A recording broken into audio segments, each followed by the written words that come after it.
The cost of disease protection in peanut crops can be $400 a hectare, including application costs, so a priority when breeding new varieties is superior foliar disease resistance. The Australian Peanut Genetic Improvement Program is a collaboration between the GRDC, DAFF Queensland and the Peanut Company of Australia.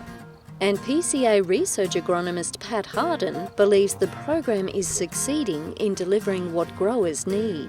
If they can reduce their number of sprays that they do, that is going to reduce their cost, improve their viability, and obviously if they can get more yield for the same costs as well, or less costs, then that's a win-win as well.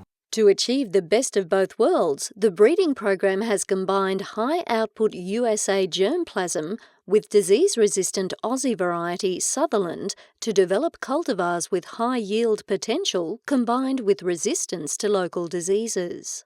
Part of the program really has been to try and cross Sutherland into all the newer material, commercially grown material, and then select out varieties out of that.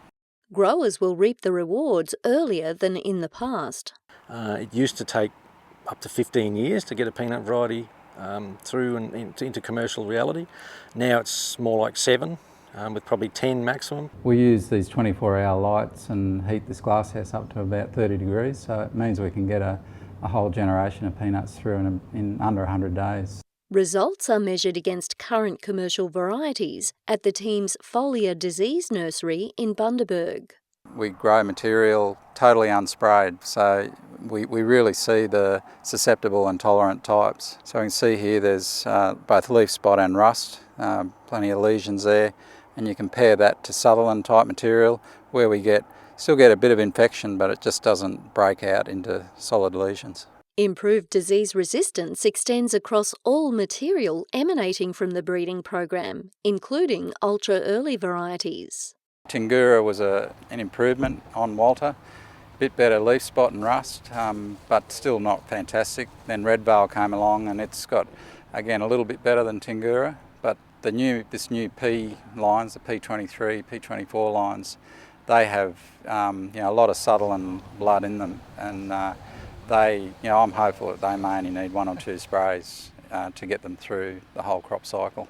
Release of the new ultra-earlies is still 3 years away, but a promising full-season line, known as 236A, is undergoing seed production for commercial release possibly next year.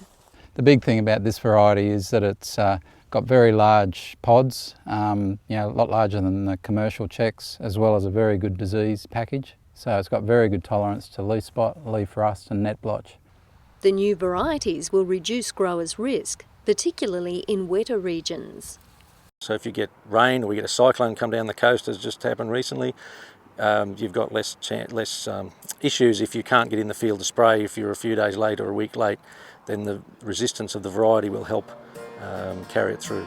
Cutting crop protection costs through improved disease resistance while delivering increased yields is a step in the right direction for the Australian peanut industry.